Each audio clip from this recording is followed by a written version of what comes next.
Hola, ¿cómo están? Nuevamente aquí en esta aventura que se llama Aquí nos toca vivir. Hoy tenemos un invitado muy especial, muy querido, de aquí, de la casa, de Black Box y de Aquí nos toca vivir.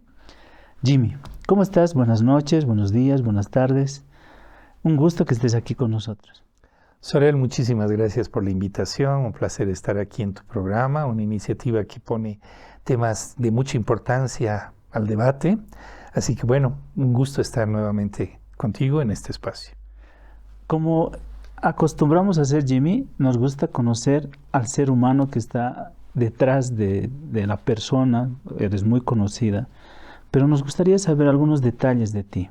A ver, cuéntanos, ¿cómo es Jimmy Tellería? ¿Dónde ha nacido? ¿Qué le gusta? ¿Qué no le gusta? A ver. Muchísimas gracias. Es una linda pregunta porque creo que nos permite mostrarnos en nuestra calidad humana más personal. A mí me gusta definirme como ciudadano del mundo.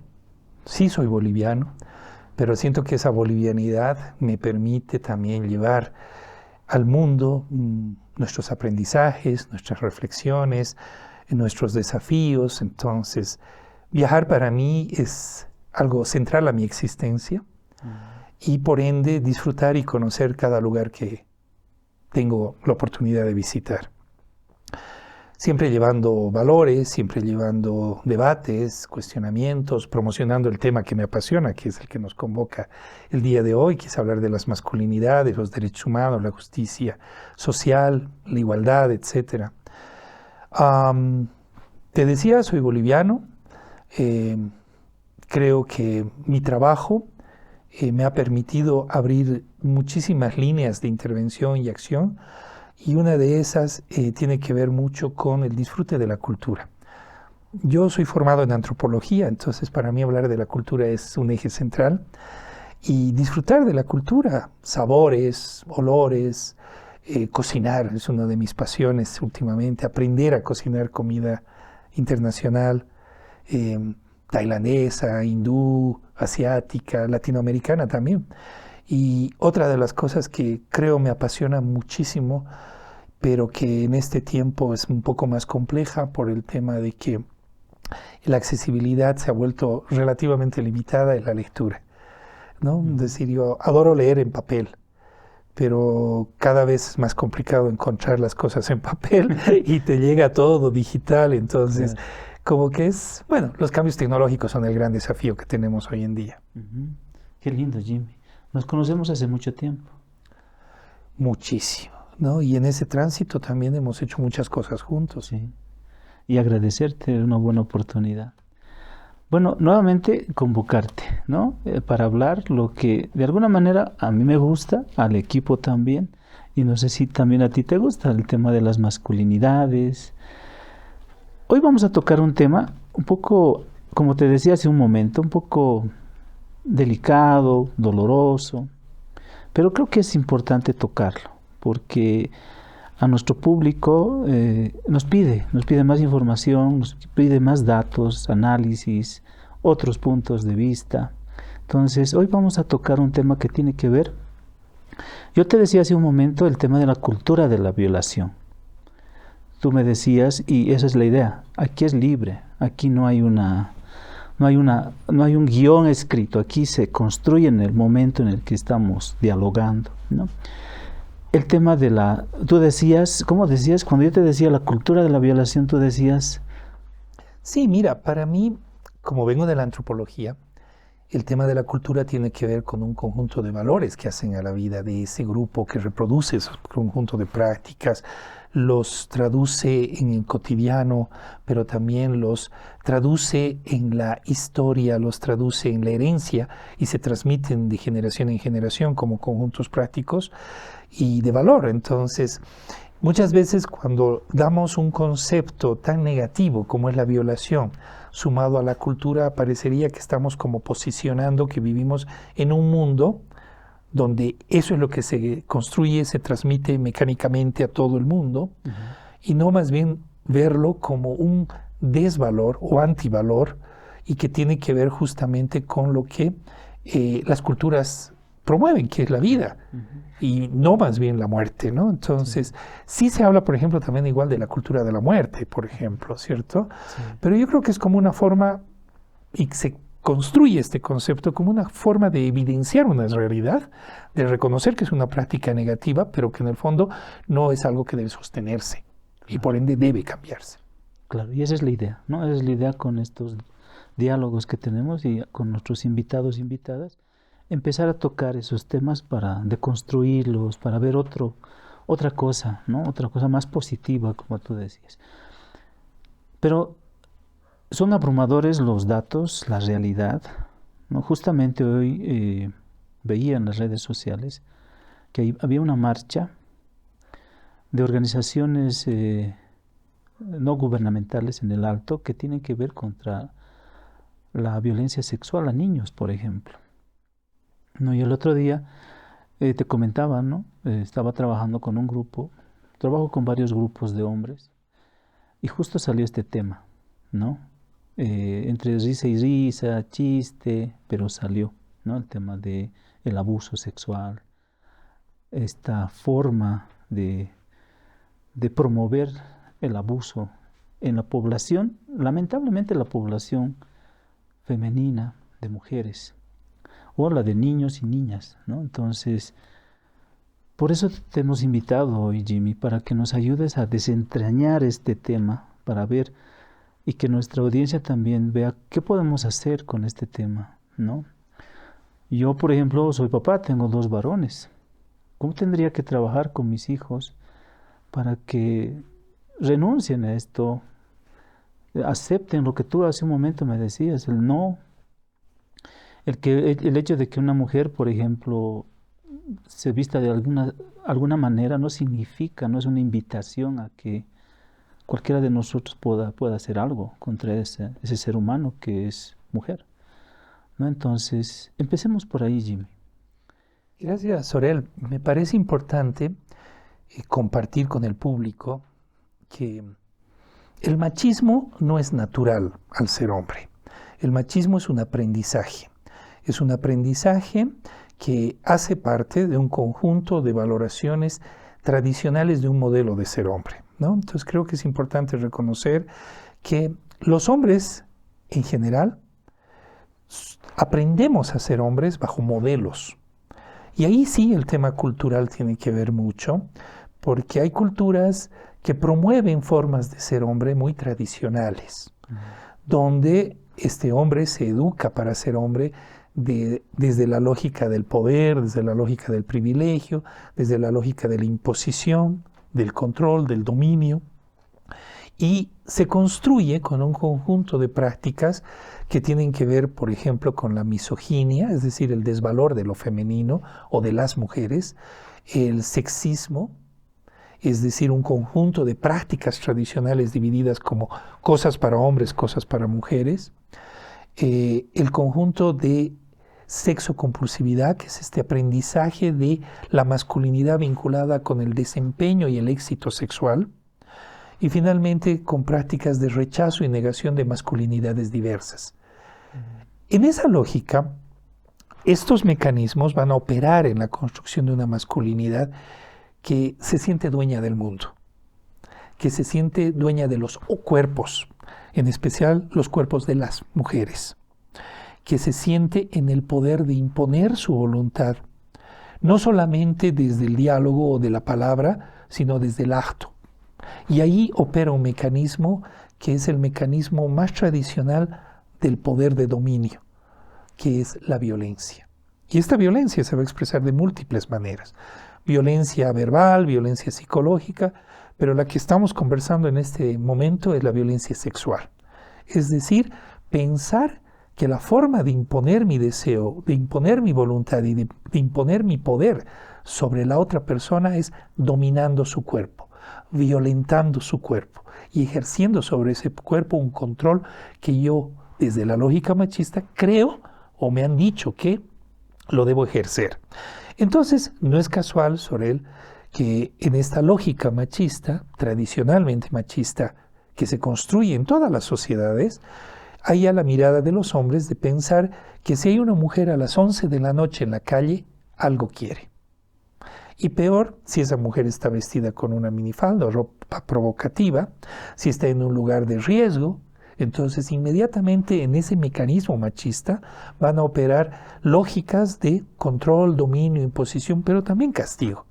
Y en ese sentido, los machistas, este aprendizaje machista, va a hacer que ese hombre sienta que tiene el poder y el derecho de imponer sobre ese otro cuerpo su voluntad y deseo. Entonces, no es casual que bajo esta lógica se produzca la violencia sexual. Violencia sexual que desgraciadamente opera sobre la vida y cuerpo de las mujeres. También opera sobre la vida y cuerpo de otros hombres, pero principalmente opera sobre los cuerpos y vida de las mujeres, traduciéndose en violencia, en trata, en explotación sexual, en consumo de pornografía, de prostitución, etc. Yo hago mucho esfuerzo para poder educar a mi entorno desde un punto de vista más afectivo. Esto resulta de alguna manera para que haya una especie de sensibilidad para no caer en ese consumismo de cuerpos, caer en la violencia sexual, o es inevitable que nuestro entorno empuje, digamos, a los hombres hacia esa triste, digamos, realidad que vivimos. Yo creo que el fenómeno del machismo, Sorel, lo tenemos que mirar desde dos dimensiones. Dos miradas que nos ayuden a entender la película completa. Una es la subjetividad. Y cuando tú me hablas de lo emocional, de lo afectivo, que tiene que ver con nuestra calidad humana, estamos hablando de la dimensión subjetiva. Es decir, son sentimientos, son afectos, son cosas que tocan a nuestra existencia desde muy adentro, ¿cierto? Es importante, es necesario trabajar esa dimensión, por supuesto que sí, pero no es suficiente. Si pensamos que los hombres vamos a cambiar porque ahora lloremos, somos muy inocentes. Y te digo esto porque yo veo hombres que golpean llorando, hombres que matan llorando, pero no porque lloren dejaron de ser machistas. Claro. ¿Cierto? Entonces hay que tener mucho cuidado con no caer en una trampa de la emocionalidad, de la afectividad, como el mecanismo mágico para cambiar el machismo. Porque hay una otra dimensión, la segunda que te comentaba, que tiene que ver con lo estructural. Y cuando hablamos de lo estructural, hablamos de la sociedad, la cultura, la historia, su mundo de valores, etcétera, que definen e imponen formas de ser que están por encima de la subjetividad. Es decir, yo puedo querer cambiar algo, pero tengo un sistema. Es como en el tema de la basura.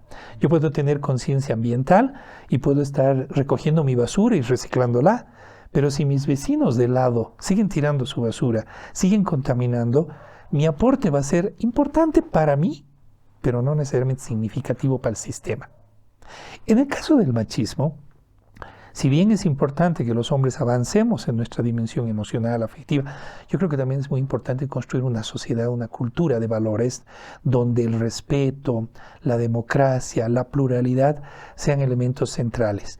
Y entre esos elementos esté la no tolerancia, lo que yo llamo la tolerancia cero a la violencia. Mientras tengas dimensiones de la sociedad que justifican la violencia, que la relativizan, que buscan la excusa para el ejercicio de la violencia.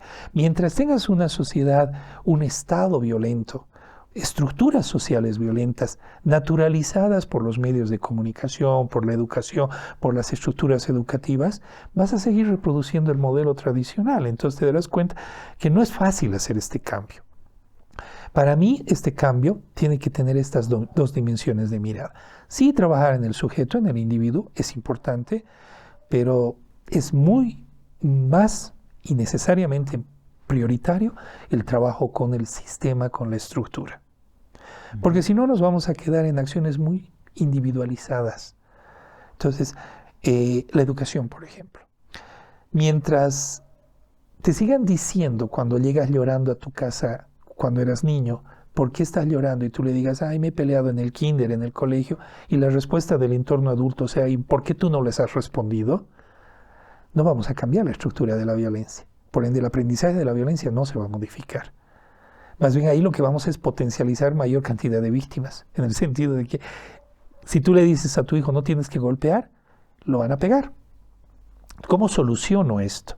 Pues construyendo un conjunto de valores sociales y culturales que determinen prácticas diferentes. Por ende, pienso que hay que trabajar en esas dos dimensiones, ¿no? Reconociendo que hay espacios en los que todos tenemos responsabilidad. O sea, una responsabilidad, y que tú lo has dicho claramente, es tu hijo. Tú, como padre sensible en estos temas, tienes la responsabilidad de trabajar con tu hijo esto. Pero como conjunto de hombres, deberíamos tener la responsabilidad de cambiar el sistema patriarcal. Es bien complicado, Jimmy, desertar, ¿no?, al patriarcado. Yo, la otra vez habíamos invitado a un compañero y hablaba de debemos desertar, decía, al patriarcado. Porque muchos estamos ahí, no lo compartimos, no lo ejercemos, pero tampoco hacemos mucho. Claro, porque es que el concepto de deserción es como huir, ¿verdad? Uh-huh. Yo creo que hay que confrontarlo.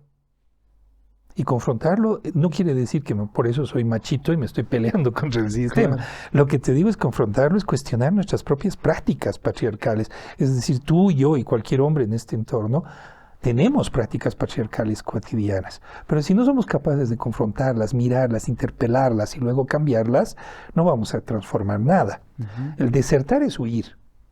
No deberíamos huir al patriarcado. Yo creo que hasta el concepto está errado.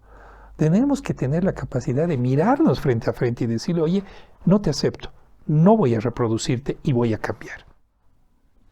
Justamente la otra vez también veíamos con otro grupo, con otra persona, que los hombres nos constituimos también como víctimas del patriarcado, ¿no?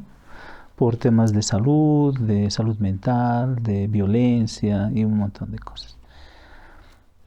Sumamente complicado confrontar el patriarcado, porque te da una serie de privilegios que muchos hombres no queremos dejar esos privilegios. ¿Cómo dejar algo que nos hace fuertes? ¿Cómo dejar algo que nos hace poderosos? ¿Cómo confrontar algo que en el que estamos bien, sentimos que estamos bien?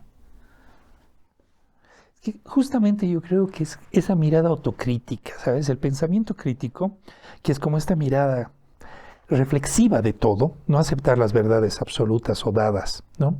Yo creo que hemos vivido mucho en una cultura donde nos decían desde una estructura cómo teníamos que ser, qué teníamos que hacer, cómo deberíamos funcionar y operar. Hoy se está pensando, más bien, que es importante construir el pensamiento crítico, que justamente es cuestionar ese conjunto de mandatos, de roles. Un elemento importante, por ejemplo, es, como bien lo has dicho, reconocer que el patriarcado genera costos y consecuencias para la vida de los hombres, como los genera también para la vida de las mujeres. No estoy queriendo comparar aquí quién paga más o quién paga menos. Claro. Lo que tenemos que reconocer es que nos está fregando la vida. Nos está fregando la calidad humana, nos está fregando nuestras relaciones. Cada vez más difícil cumplir con este modelo patriarcal, inclusive. Uh-huh. Si el modelo patriarcal te ha dicho como hombre tienes que ser buen proveedor, tienes que ser buen protector y tienes que ser insensible, te das cuenta que eso te genera problemas. Problemas tan reales como 7 a 8 suicidios en adolescentes son hombres que se están suicidando. O sea, el suicidio afecta principalmente a los hombres. ¿Por qué?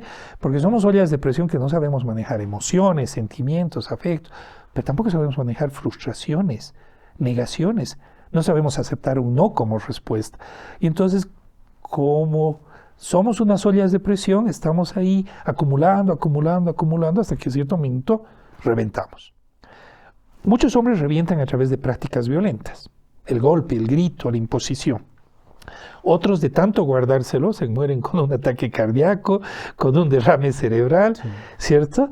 No vamos a los médicos. ¿Por qué? Porque tenemos miedo de que nos atiendan, nos curen. Solo llegamos al médico cuando el padecimiento impide nuestro trabajo, ¿cierto? Mientras tanto nos aguantamos. Nunca curamos plenamente una enfermedad, ¿no? Pues usamos 3 pastillitas, nos quita el síntoma y ya creemos que estamos curados. O sea, Todo esto tiene que ver con ese aprendizaje, el aprendizaje del macho, de creer que somos invulnerables, que somos supermanes, que somos fuertes eternamente, ¿no? Fuertes proveedores, fuertes sexuales, fuertes de decisión. Pero ahí ocurre algo que es, como tú lo has dicho claramente, se nos educa en el privilegio. Y el privilegio es complejo de dejarse. Es decir, ¿quién quiere perder privilegios? Digo, si yo he tenido privilegios toda mi vida, de un minuto a otro y mágicamente los voy a querer cambiar, no. Los voy a cambiar si encuentro que esos, comillas, privilegios también me generan costos, consecuencias que dañan mi existencia y mi calidad humana. Entonces, ahí aparece un concepto que es el trabajo en las masculinidades. Es decir, trabajar con los hombres este tipo de reflexiones, de análisis. El problema es que esto debería ser masivo para poder llegar a los hombres, ¿cierto? Todavía seguimos trabajando en un tú a tú, en grupos pequeños de hombres. Algunos lo hacen bajo la inocencia de que con un taller de 3 horas somos nuevos hombres, y lo pongo entre comillas, porque nadie es nuevo en 3 horas, ¿cierto? El tema importante acá es que el cambio que estamos planteando, tal vez tú y yo lo tenemos consciente, porque lo estamos viviendo en nuestras vidas y reconocemos que en la medida que cambiemos a ser mejores personas, más humanos, respetuosos, democráticos, sujetos que valoren a otro, etcétera, dialoguemos, sabemos que ganamos. Ganamos en la familia, ganamos con los hijos, ganamos con la pareja, con los amigos, en nuestra vida, etcétera, ¿sí? Pero todavía seguimos siendo pocos porque esto no se ha vuelto un tema social. No hay currículums en la educación para hablar sobre y prevención del machismo. O sea, hablamos del eslogan de la despatriarcalización, ¿cierto? Pero es un eslogan muy grande. Aquí tenemos que cuestionar las prácticas machistas, tenemos que reflexionar en estos espacios. Entonces, creo yo que ese desafío que tú planteas no es fácil. Nunca lo fue, o sea, ningún cambio social, cultural importante fue fácil. Siempre implicó procesos complejos de transformación y tiempo. En ese sentido, creo que el trabajo de masculinidades ya tiene como 40, 45 años en el mundo, como un trabajo que intenta sostener un cambio transformativo en la vida de los hombres. El feminismo tiene más tiempo. Vemos y identificamos que se ha cosechado muchísimos cambios importantes, pero en masculinidades yo creo que el desafío es que los hombres identifiquen qué ganamos y qué perdemos con este modelo. Por el momento creemos que hemos ganado, porque estamos en la cima, estamos en el privilegio, en el poder, en el dominio, en el modelo, pero también tenemos que empezar a identificar lo que nos cuesta. Y es muy interesante porque yo creo que cada vez más hombres están empezando a cuestionarse el modelo. El problema radica que el modelo también es muy versátil, o sea que rápidamente se reconfigura y se modifica. Entonces, hoy en día, por ejemplo, si vemos un hombre que llora, por eso es que me preocupa mucho este tema de los afectos, solamente como si fuera la salvación del tema de la masculinidad, ¿no? Ay, decimos, ya es nuevo. No, no es nuevo, simplemente es un hombre que llora, ¿cierto? O un hombre que cuida a su hijo y cambia pañales, no por eso es el mejor papá del mundo, porque puede cambiarle pañales, pero si el hijo le sale homosexual lo muele a patadas. O sea, ¿dónde cambió? Entonces, si te das cuenta, los cambios tienen que ser sostenidos. Y para que sean sostenidos es una pelea personal interna muy fuerte, muy compleja. Yo siempre uso una frase de un colega que trabajaba masculinidades que a mí me marcó mucho, porque él decía, qué difícil es dar un paso adelante en estos temas de la igualdad, del cambio, y qué fácil es dar 2 atrás. Porque vivimos en un sistema que nos come. Prendes el televisor, prendes internet, y lo primero que vas a ver es cómo se cosifican los cuerpos, cómo la vida no tiene valor, cómo la violencia es vanagloriada. La mejor ecuación para una película de éxito es sexo y violencia, ¿cierto? Y todos consumimos eso. ¿Cómo son los jueguitos, las aplicaciones en los móviles que le damos a nuestros hijos de 7 años para que no nos moleste? Porque la situación fácil es, tienes un chiquito que está molestando, toma, le das el celular con la intención de que deje de molestar, ¿no? ¿Qué está haciendo ese niño? ¿A qué está accediendo? ¿Qué información está teniendo? Entonces te darás cuenta que esa reconfiguración del modelo patriarcal, del sistema que te come, es muy peligrosa hoy en día, porque hemos empezado a perder el control. Y justamente eso, y por eso, y gracias por haber accedido a esta invitación. Es algo que nos preocupa, ¿no? El tema de que, y eso te comentaba hace un momento, se ve tan naturalizado el tema de poseer otro cuerpo.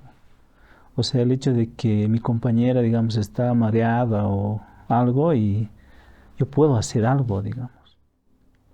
No está tan naturalizado eso que hay que deconstruirlo, hay que irlo trabajando. Y yo no veo otra manera.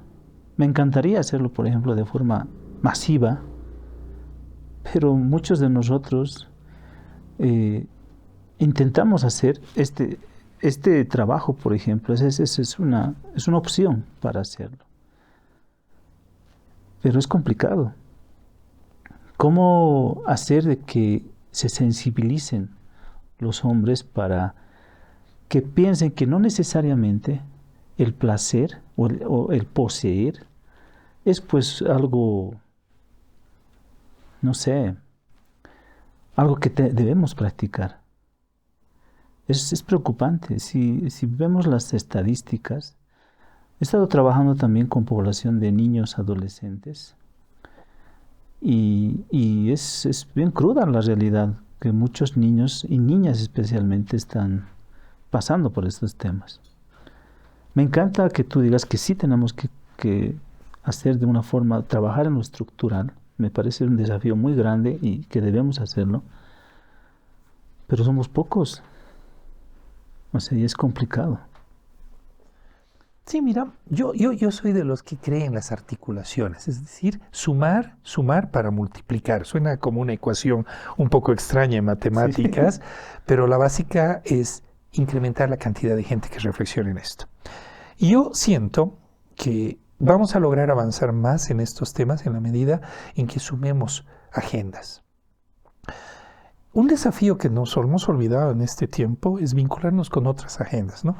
Nos reunimos entre los que hablamos de género, digamos, ¿no? En este caso, los que trabajamos con temas de derechos sexuales, con temas de género, con temas de diversidad sexual, feminismo, masculinidades, digamos, como si fuéramos un grupo. ¿Y dónde está nuestra relación, por ejemplo, con los ambientalistas? Hoy nos damos cuenta que estamos destruyendo hombres y mujeres, especialmente los hombres del planeta, que es la única casa que tenemos. Entonces tenemos que sumarnos a otras agendas, tenemos que construir puentes con otros colectivos sociales, tenemos que llevar esta agenda, por ejemplo, a sindicatos, tenemos que trabajar estos temas en escuelas, pero no en la escuela pensando en que el profesor va a cambiar la vida de sus 20 alumnos, sino pensar en que tenemos que llegar a las normales, a los espacios universitarios, etc. O sea, infectar, si vale el término, a todos los que podamos en el tema. Por eso la ecuación de sumar para multiplicar tiene que ver justamente con esta lógica. Empezar a involucrar más hombres y por ello me parece que generar contenidos comunicacionales a través de estos medios como lo que tú estás haciendo y muchas otras organizaciones nos permitirá, por supuesto, empezar a poner este tema en la agenda. ¿Has visto el Temach? Sí. ¿Has visto la manósfera? Sí. Es súper peligroso, es decir, son contenidos absurdamente ridículos, pero con unos discursos facilistas de todo esto, ¿no? Y claro, nosotros por el otro lado le estamos diciendo, cuestiónate, tienes que cambiar, no tienes que pasar la bomba como te está diciendo ese modelo tradicional. Entonces, si te das cuenta, estamos en una batalla de contenidos, porque nosotros por un lado le estamos diciendo, cambia, y el otro le está diciendo por el otro lado, mantente y sostente. ¿Cierto? Sí, sí. Entonces comprenderás que yo creo que ahí el desafío es esto, generar espacios de mayores contenidos, usar un lenguaje también mucho más amigable y más reflexivo, ¿no? Es decir, porque a veces llegábamos diciéndoles, ay, el machismo es malo, tienes que cambiar, malo, perverso, ¿no? Pero claro, a ver, si yo llego de la nada y tú estás ahí disfrutando del sistema, vas a decir, bueno, ¿qué le pasa a este loco, cierto?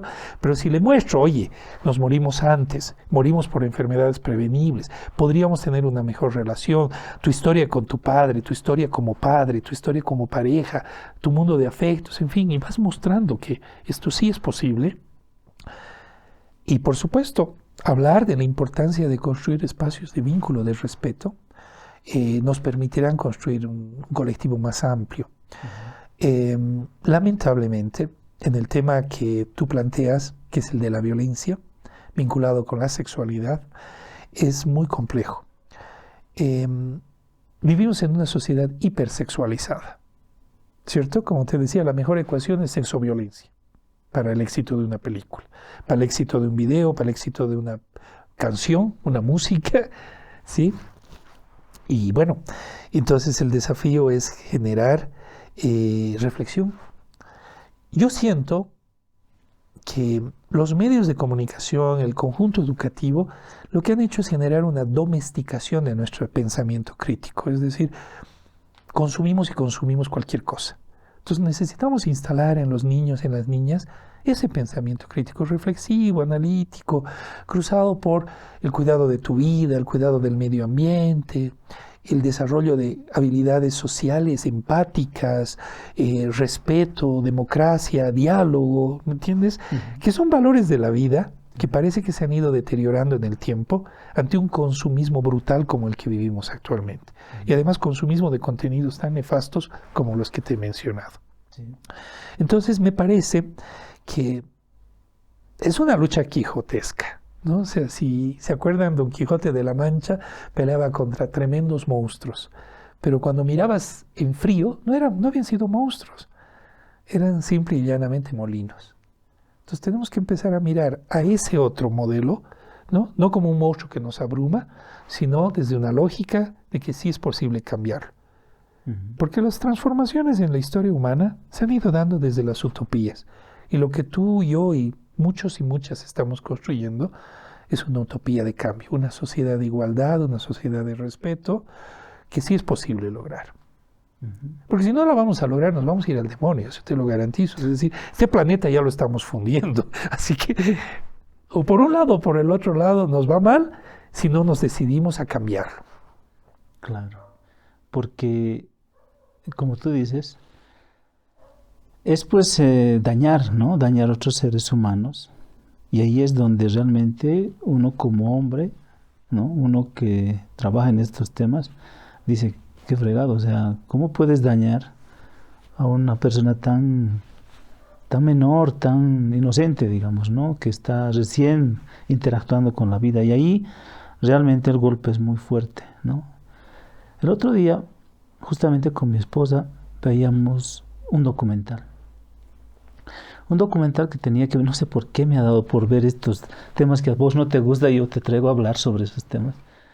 Y me lo habías dicho que no te gusta tocar el tema de la violencia, pero es que siento que tenemos que tocarlo. Tenemos que reflexionar sobre eso porque no hay. Yo, Jimmy, no encuentro espacios donde los hombres podamos dialogar sobre esto. ¿Por qué me gusta, digamos, la pornografía? ¿Cómo puedo renunciar a la pornografía? Porque si yo veo pornografía, consumo pornografía, estoy haciendo de que esto continúe y se perpetúe. Entonces, ¿por qué me gusta la pornografía? Desde el punto de vista de las masculinidades que manejamos. Eso. Sí, bueno, yo empezaba contigo este diálogo hablando de los elementos que configuran este modelo machista, ¿cierto? La sexocompulsividad es un elemento que hay que deconstruirlo en la vida de los hombres porque tiene que ver mucho con esta lógica del poderoso sexual, el sujeto viril, ¿no? Y entonces nos damos cuenta de que ahí, por ejemplo, esta práctica hiperrealizada desde el modelo machista, es decir, tratada de vivir en un modelo más fuerte, más intenso, hace que los hombres accedan a la pornografía, a la prostitución, a la trata y tráfico con fin de explotación sexual, que son temas muy, muy complicados, ¿no? Y cuando tú decías, en este mundo, obviamente los niños y niñas están pasando con una vida de riesgo tremenda. O sea, imagínate, ya no dejas que tu hijo o hija salgan a la calle solos a comprar pan, porque hay el riesgo de que desaparezcan y caigan en una red de tráfico, y eso es horroroso, ¿cierto? Entonces, hay que trabajar esto profundamente, hay que deconstruir esta sexocompulsividad en este modelo, pero desde una lógica también de no penalizar la sexualidad, sino reconocer lo maravilloso que es la sexualidad, pero desde la lógica del respeto, ¿cierto? El otro elemento también es empezar a deconstruir este concepto de la misoginia. Lamentablemente el modelo machista se construye por la negación y desvalor de lo femenino, ¿no? O sea, el macho vale más y lo femenino, las mujeres valen menos. Si no cambiamos esa lógica, no vamos a poder reconocer que somos iguales. Y cuando hablamos de igualdad, no estoy hablando de la igualdad física, ¿no? Porque aquí muchos hombres saltan, pero no, nosotros somos más fuertes, las mujeres son más débiles. No, no es esa la lógica. Sí. Aquí estamos hablando de derechos, aquí estamos hablando de oportunidades, ¿cierto? Entonces tenemos que construir derechos iguales y oportunidades iguales para hombres y mujeres.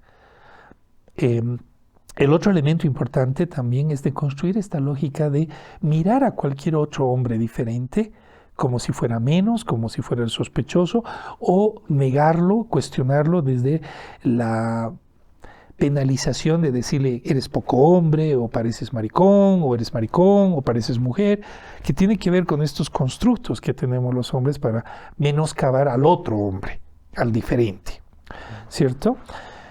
Es muy interesante, por ejemplo, reconocer algo.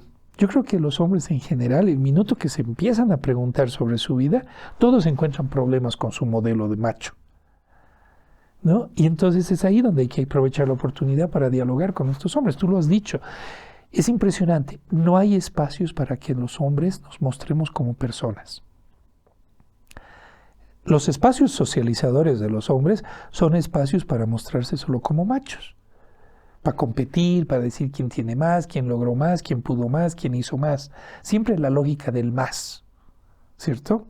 Porque cuando estás en menos, no lo puedes decir. Y es ahí donde esta famosa lógica de la olla de presión que te contaba empieza a operar. Los hombres necesitamos hablar mucho. El problema es que necesitamos construir espacios de respeto para hablar entre nosotros de lo que realmente nos preocupa, nos da miedo, nos genera angustias. Un viabilizador, y tú lo has visto seguramente trabajando con los hombres, ha sido el consumo de alcohol. No es casual que las sociedades con mayor consumo de alcohol sean las mayormente reprimidas. Y en este caso los hombres, ¿no?, que buscan el pretexto del consumo de alcohol para que salgan todos sus demonios, tienen que ver muchísimo justamente con esto. Entonces, el problema es que también el consumo de alcohol desembocará en otros hechos, ¿cierto? Como encuentros sexuales sin prevención, embarazos no deseados, acoso, violencia, violación, etc. Entonces, yo creo que hay que trabajar con nosotros los hombres la construcción de mayores espacios de diálogo, de escucharnos, de hablar sin juzgarnos. Nosotros los hombres no hablamos de nosotros, si te has puesto a pensar. Sí.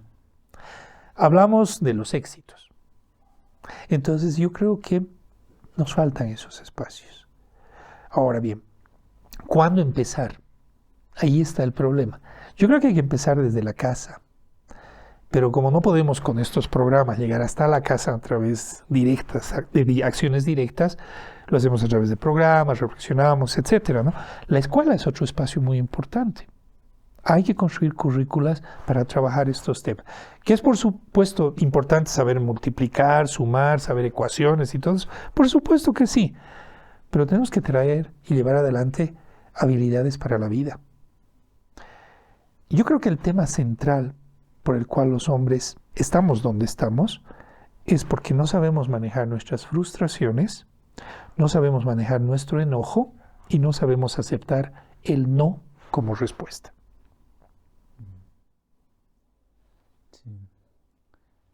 Yo he estado trabajando, de alguna manera, no voy a decir dónde, pero he estado trabajando con esta posibilidad de que se puedan orientar y apoyar psicológicamente a niños y a adolescentes.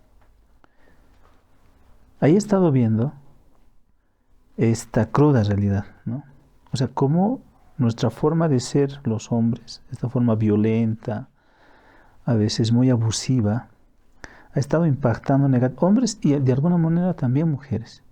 Ha ido impactando negativamente en la salud mental de estos seres humanos con menor edad.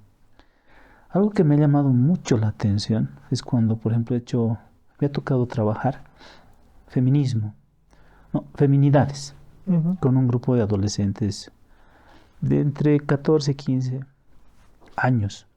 Y hemos empezado a hablar sobre este tema y hemos llegado al tema de, por ejemplo, la violencia. Y hemos empezado a hablar sobre el tema del acoso callejero. He hecho una pregunta y que me ha impactado poderosamente y les he pedido, a ver, quiero que levanten la mano aquellas, eran puras mujeres, adolescentes, aquellas mujeres adolescentes que alguna vez en su vida hayan sufrido algún tipo de acoso. Todas. Todas. Sí. Eso es lo que me ha impactado poderosamente. Y no solamente era, digamos, levantar la mano, sino empezaban entre ellas a hablar, a contarse, no sé qué. Y ha sido duro, o sea, y ahí me he dado cuenta, nunca me habían invitado a trabajar feminidades con población de mujeres adolescentes. Y cuando indagaba un poquito, más o menos a qué edad, como muchas de ellas mencionaban que estaban en la etapa de la pubertad, cuando ya estaban empezando los cambios físicos, y muchas de ellas, por ejemplo, relataban que tenían que dar la vuelta a ciertas cuadras de unas calles porque era impasable esos lugares porque había mucha violencia. ¿Cómo trabajar con estos grupos de hombres para que entiendan que también, o sea, el daño psicológico, mental, que se está ocasionando, porque muchas mujeres tienen miedo hasta establecer relaciones de pareja, nos ven a todos los hombres como violadores, ¿no? O sea, ¿cómo trabajar con estas poblaciones que son más difíciles de llegar? Bueno, Sorel, lamentablemente no tengo una respuesta. Porque si tuviera la respuesta, ya estaría orientando las políticas de Naciones Unidas o algo por el estilo. Claro. Pero sí tengo algunas ideas por donde creo que tenemos que ir. Uno de los espacios que yo sigo insistiendo que es el clave para trabajar esto es la familia. Porque como bien tú decías, o sea, podemos trabajar con los niños, ¿cierto? Puedo trabajar desde el parvulario, puedo trabajar en primaria, derechos, puedo trabajar con ellos el tema del respeto, todo. Pero ese niño, ¿cierto?, que en ese espacio que la escuela está aprendiendo estos conjuntos de prácticas, valores, inevitablemente tiene que volver a su espacio principal, que es la familia. Si en esa familia no se respeta, no se construye estos valores, es el mismo ejemplo que te ponía con la basura, Claro. ¿cierto? O sea, no pongamos la basura, o sea, no pongamos el tema del uso del reciclaje yo y mi vecino, sino pongámoslo dentro de la casa. Yo hice hace tiempo atrás un proyecto con la oficina sobre el tema de medio ambiente, desde lo que es cuidados del medio ambiente, y trabajábamos con los niños, ¿no? El reciclaje, el no botar basura, todo. Pero ese niño que iba súper consciente con este tema, al día siguiente volvía bien frustrado. ¿Por qué? Porque llegaba a su casa y en su casa su mundo adulto no tenía esa práctica, ¿no? Entonces también ahí querer mandar a ese niño a que eduque adultos era como mandar a enderezar árboles con el tronco chueco, ¿cierto? Claro. Que no es fácil y tú y yo lo sabemos, porque mientras más chueco el tronco, más difícil de enderezar. Entonces, yo creo que hay que trabajar estructuralmente, eso te decía, con las familias de manera general. ¿Cómo construyes eso? Pues trabajando con los futuros padres y madres, ¿cierto? Ahí inviertes en jóvenes, en adolescentes. ¿Por qué? Porque ese joven, ese adolescente en algún minuto de su vida estará configurando una familia, estará siendo papá o mamá, etcétera, ¿cierto?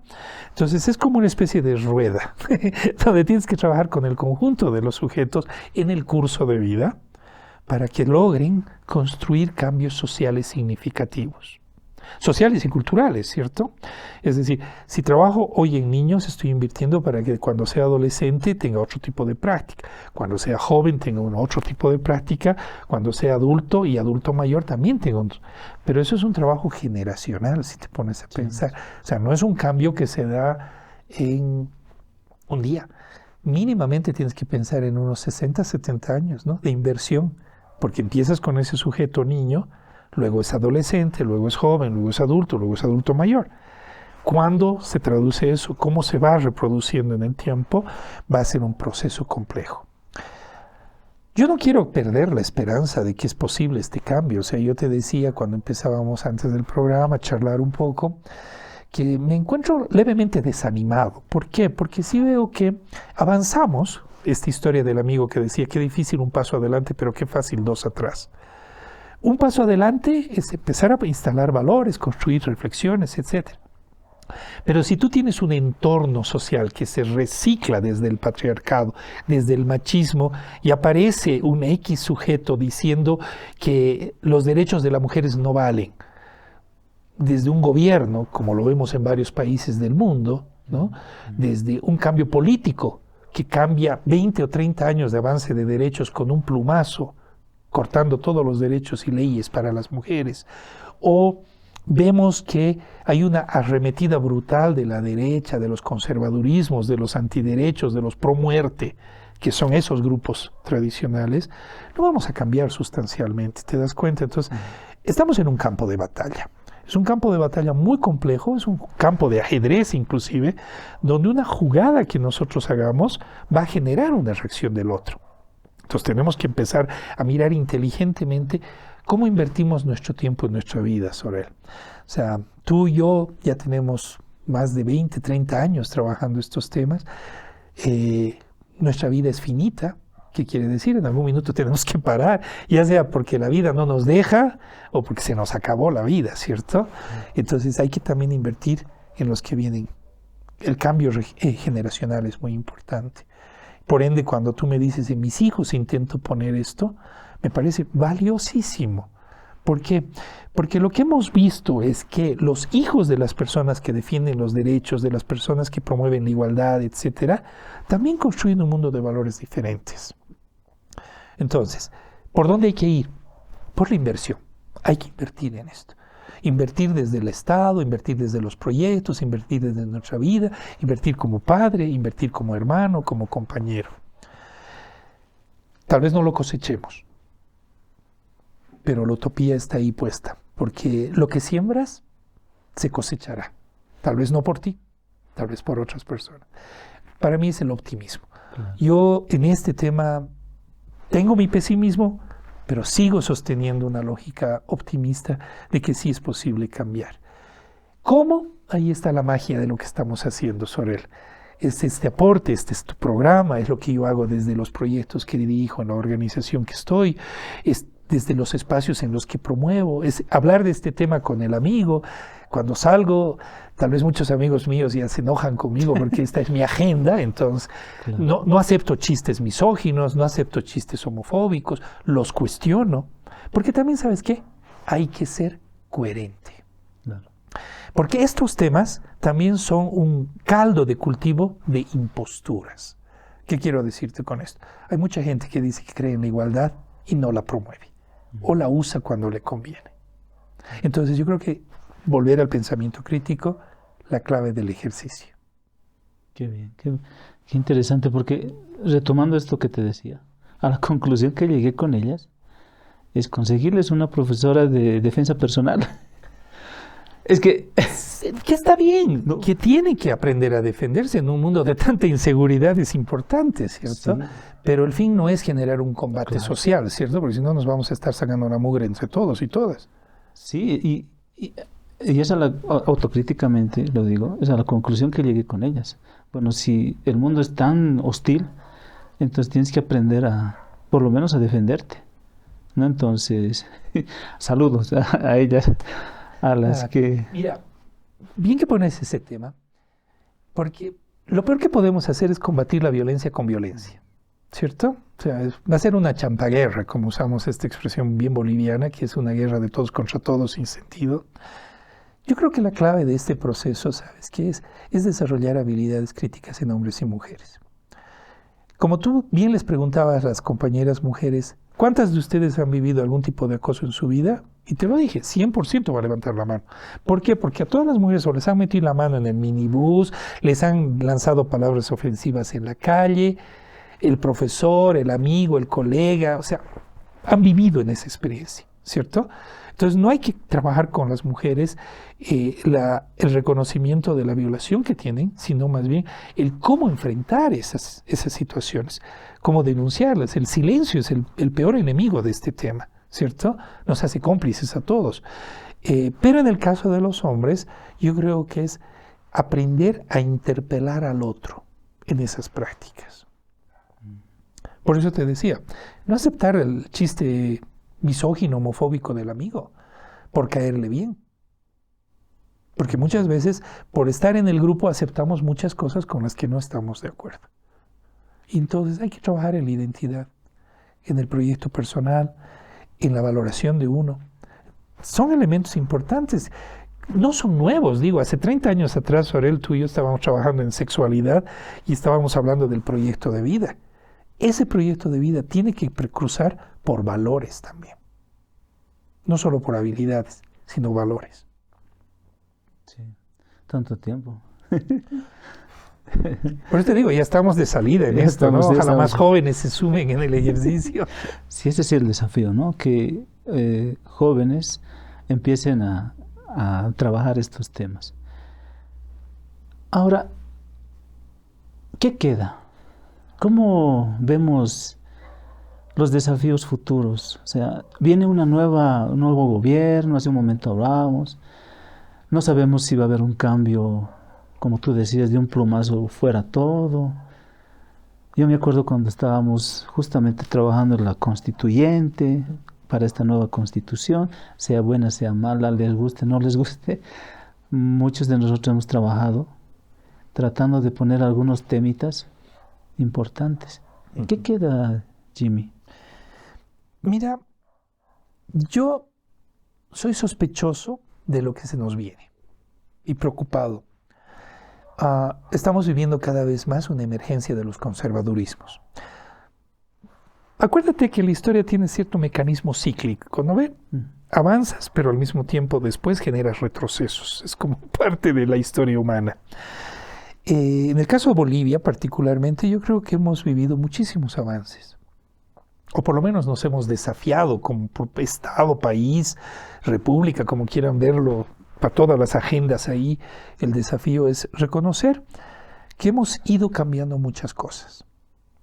Pero al mismo tiempo también hemos ido molestando muchos intereses. Y esos intereses que hoy posiblemente se van a incrustar en los poderes del Estado, van a generar resistencias y retrocesos. Y ahí lo que nos queda es defender lo avanzado. No negociar los derechos. Es decir, avanzamos en derechos de igualdad, sostengámoslos. Mantengamos esos derechos en la práctica. Hemos avanzado en derechos sobre el tema de prevención de la violencia, en todo lo que es marcos normativos. No podemos retroceder. ¿Podemos mejorar? Eso es cierto, pero retroceder no. Entonces nos tenemos que volver, yo creo, como en fieles agentes del sostenimiento del cambio, ¿no? Como tú lo has dicho, es decir, la constitución política del Estado, mira, no sé si será la mejor, la peor, pero hay muchísimas cosas que en esa constitución hoy en día se han vuelto elementos centrales. Hoy, por ejemplo, la Corte Interamericana ha declarado los cuidados como un elemento central a la vida. La Constitución boliviana reconoce los cuidados como un elemento central a la vida. Pregunta, ¿vamos a retroceder en ese tema? ¿Seremos capaces de querer ir hacia atrás?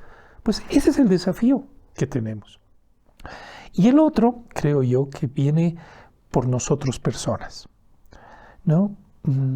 Los que hemos nacido en la utopía del cambio, los que nos hemos creído la posibilidad de cambiar el mundo, lo vamos a seguir haciendo desde donde estemos. Y creo que esto es lo importante, ¿no? Y felicito, por ejemplo, el ejercicio de tu programa y muchas otras iniciativas que se están dando por hablar de estos temas. Porque hay que llenar de contenidos la agenda. Entonces, me parece que ante la sospecha del retroceso, nos queda la defensa de lo avanzado. No sabemos qué pase. Esperemos que habíamos aprendido como sociedad que estos avances que hemos tenido, no todos han sido malos. Ha habido errores. No necesariamente los que han promovido esto también lo han defendido de la mejor manera, pero ha habido avances. Hace muchos años atrás era bien difícil hablar, por ejemplo, de paridad, difícil hablar de, no sé, de cultura, de identidad.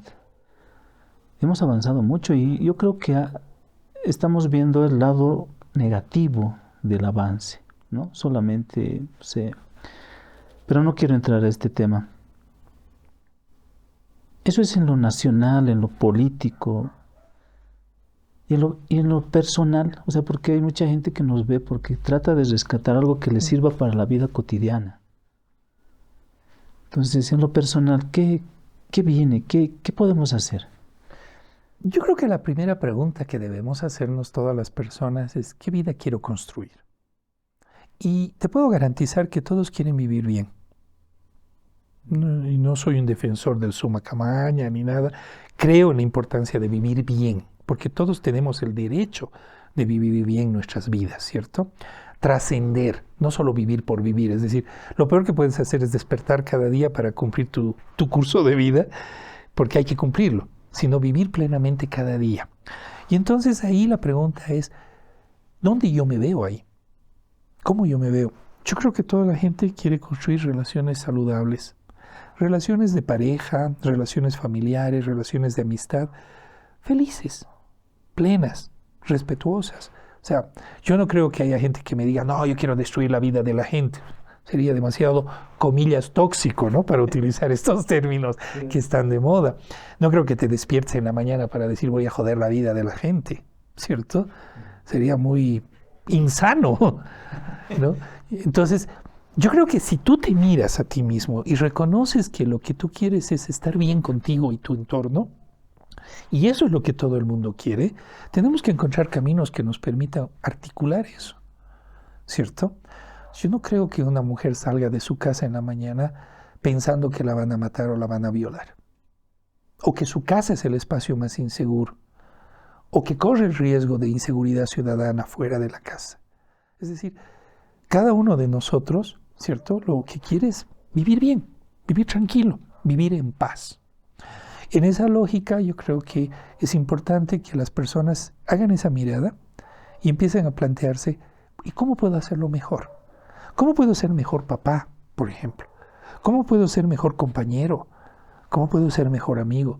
¿Cómo puedo aprender a cuidar mi vida? O sea, que es importante, ¿no? Es decir, ¿cómo puedes dejar ahí que las enfermedades y los padecimientos lleguen a situaciones incurables porque tienes miedo a ir al médico, ¿no? Vamos, intentemos manejarnos de otra manera. En esa lógica yo creo que es eso, construir tu utopía personal de que todo es posible de ser hecho mejor. Y en el campo que nos toca, que es las relaciones de género, es cómo puedo construir mis relaciones con los otros y las otras en una relación de respeto, de democracia. Por ende, para mí, creo yo que lo que nos toca es eso, preguntarnos qué vida quieres para ti y tu mundo, ¿cierto? Algo que sí nos hemos olvidado conversar es cómo se han ido perdiendo estos elementos, ¿no? Y la pandemia de COVID, lamentablemente nos ha mostrado una sociedad muy deteriorada, muy poco solidaria, muy individualizada, muy lo mío conmigo y que me importa el resto.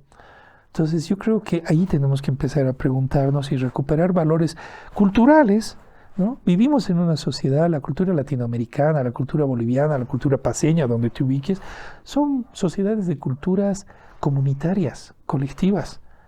Empezar a recuperar el sentido colectivo creo que es muy importante y romper con esto del individualismo, que es lo peor que el modelo capitalista nos ha promovido. Bueno, Jimmy, ha sido un gusto realmente, y siempre es un gusto hablar, y por eso estaba como desafío ponerte aquí y que puedas hablar a los que nos siguen, ¿no? Entonces, agradecerte muchísimo tu participación. Espero que no sea la única vez, espero que tu agenda, tus actividades nos den la posibilidad de nuevamente invitarte para hablar Sobre esto que decías también, el tema del trabajo del cuidado, que es muy importante. A mí, sinceramente, para mí, el trabajo del cuidado me ha brindado mucho placer, mucho compromiso. Así como tú decías, a mí me encanta cocinar, me encanta que mis hijos me acompañen en la cocina, porque no es porque yo quiero hacerme al más, no es por eso, sino Compartir. sí, es construir otros espacios que no pensé que existían, ¿no? Entonces, sería lindo invitarte para que hablemos. Yo sé que está en tu agenda de trabajo y estás trabajando mucho eso. Pero agradecerte nuevamente tu, tu apoyo aquí con este proyecto que estamos llevando adelante, y lo único que queda es que tal vez te puedas despedir a las personas. Pues nada, Sorel, y a toda la gente que nos está mirando, muchísimas gracias. Espero que estas mis reflexiones puedan orientarles en su vida. A mí, personalmente, me han ayudado mucho a reconocer que todo es posible de ser mejor, que es posible que cada día yo sea mejor persona, mejor hombre, y que en ese proceso tengo que luchar contra mis demonios personales, pero también los demonios sociales, culturales y estructurales. Es decir, que es una lucha diaria, pero que vale la pena, porque gano más cada día mi calidad humana. Así que muchísimas gracias, Sorel, por permitirme compartir estas ideas, estas reflexiones, algunas tal vez un poco duras, un poco difíciles de ser digeridas, pero que quedan ahí como grandes desafíos, ¿no? ¿Qué es lo que nos debería tocar en la vida? Desafiarnos cada día, ¿no? Y no solamente transitar la vida porque hay que hacerlo, sino honrarla. Y si Gracias. te quieren invitar tal vez para alguna conferencia, algún taller, ¿te pueden invitar? Sí, claro que O sí, ya con no. todo gusto. No, con todo gusto. Lo que pasa es que eh, a veces es un poco más difícil lo presencial ahora, ¿no? Me gustaría estar en muchísimos lugares. Me hubiera gustado clonarme, ¿no? Qué pena que la tecnología de clonación llegará más tarde. Pero bueno, por lo menos sí, de manera virtual, ahí en todo lo que deseen estaré más disponible.